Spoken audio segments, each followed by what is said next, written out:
is going to be placed here.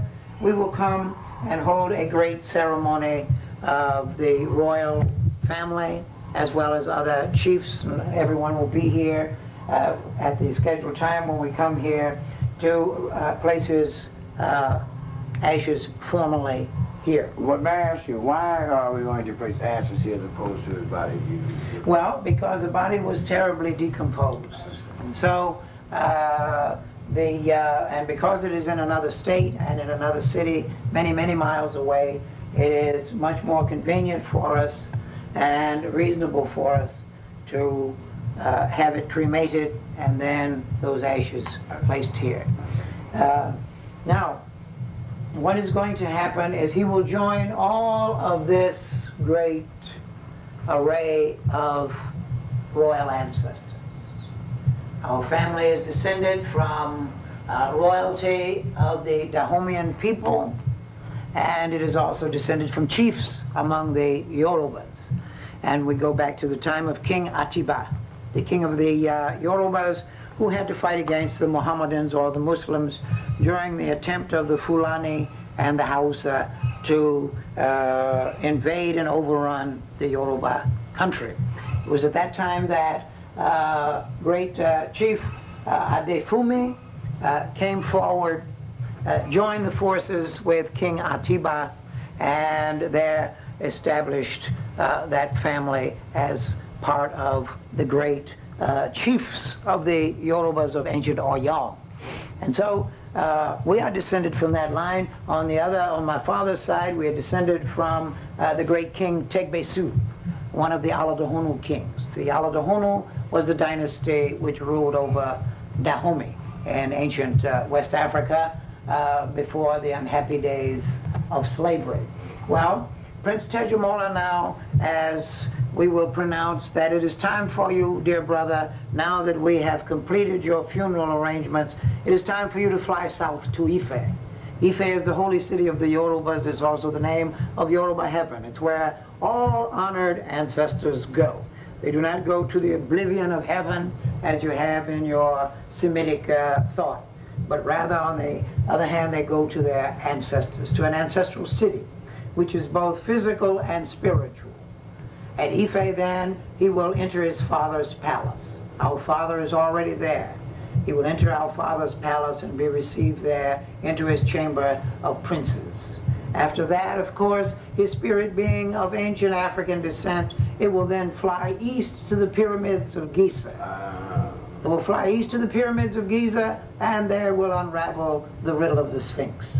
From there, his spirit then will fly further south to the site of ancient Kush, where in the desert winds he will hear the voices of the ancestors of our race.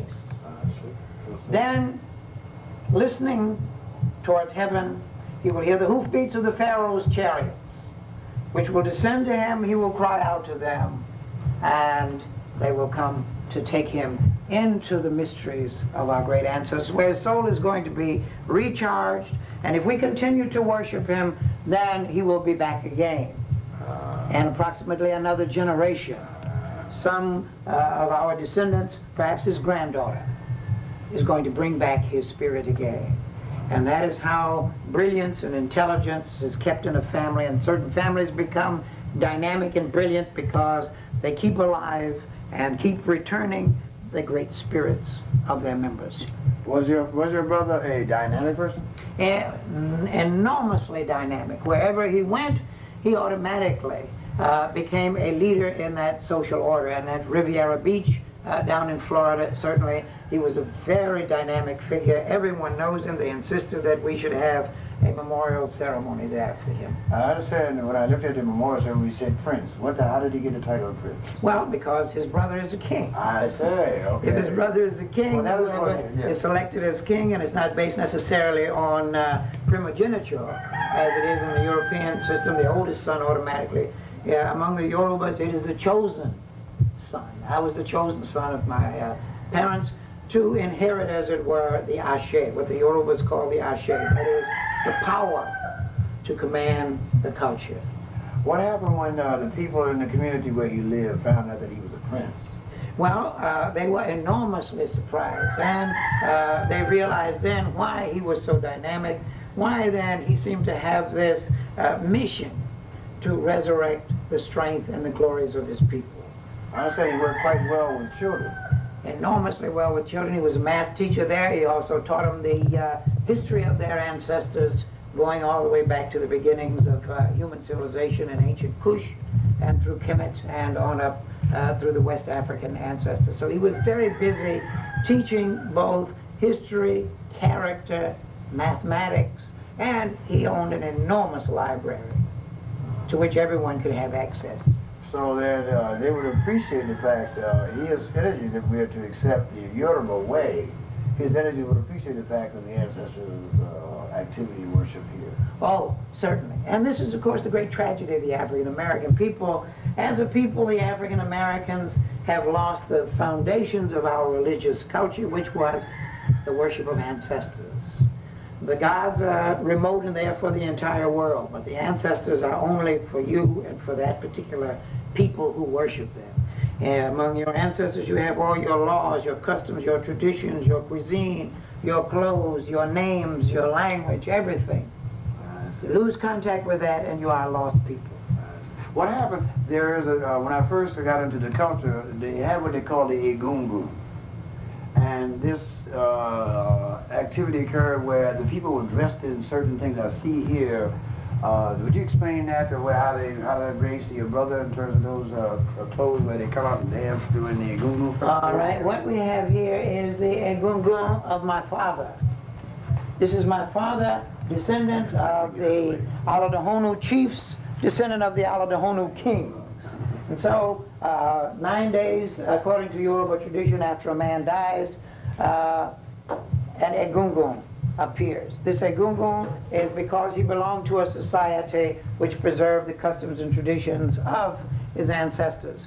All men belong to that. Women participate in it too, but they have another type of society. And so 9 days after a man is deceased, his clothes then are made into what we call an agon. The agon are the clothes worn by the Egungun. And this Egungun, then a person of the Egungun society is put in a trance. He is then dressed in the clothes of that ancestor or that deceased man, and he is brought with drums and a retinue back to his family compound to make his last wishes known, to bless his family, and to inform them of any mysteries concerning family customs and tradition. And so this is our father's Egungun. On the other side, you will see the Egungun of our mother's side. Those were the Adefumis. And we already have recited their history. That Egungun also is brought out. And it is danced and performed. And then there is a great annual festival for the worship of ancestors, in which all of the people who live in this village bring out the Egungun of their particular lineage. And all those lineages then are celebrated in chants and by reciting the entire history of that family, its characteristics, saluting and drumming and dancing. It's a very great festival held annually among the Yoruba Americans. This means then that there will be many people who will learn the history of your father and your brother, per se, right now, who just now been passed out of this world in his physical spirit. It means ongoing people will hear the history.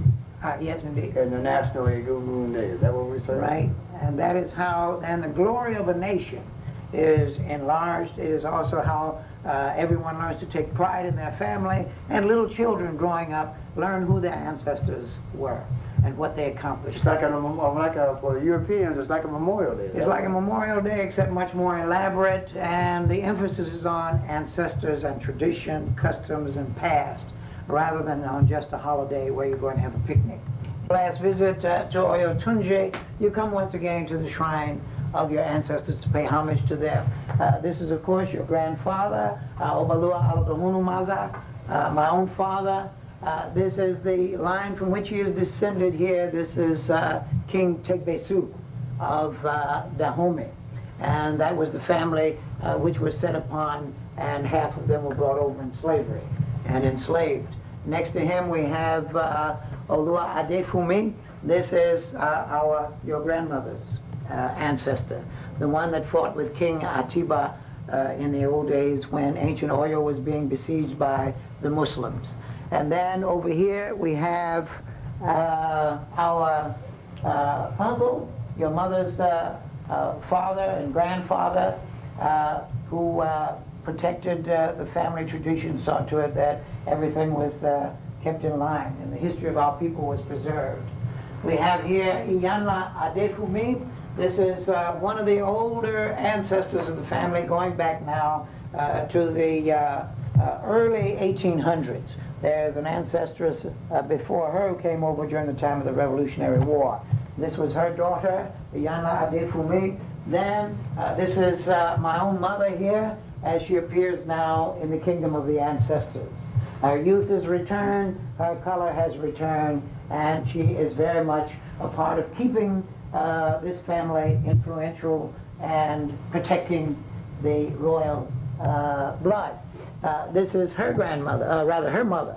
This is my grandmother here, Ida Adefumi, who was, of course, the matriarch of the family that I knew at that time.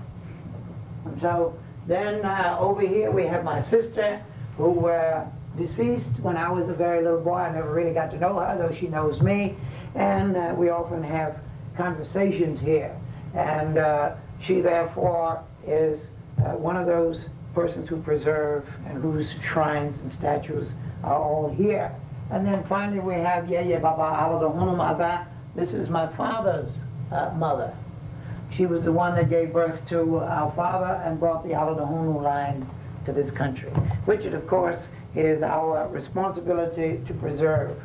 These statues and shrines here represent, of course, the figures of our ancestors in the ancient world. And, of course, sacrifices are made to them. That's why they are blackened. And, of course, there are vessels here where their various relics are kept in these little jars, in the same way that your father's remains are going to be kept in an urn placed on the altar for the men.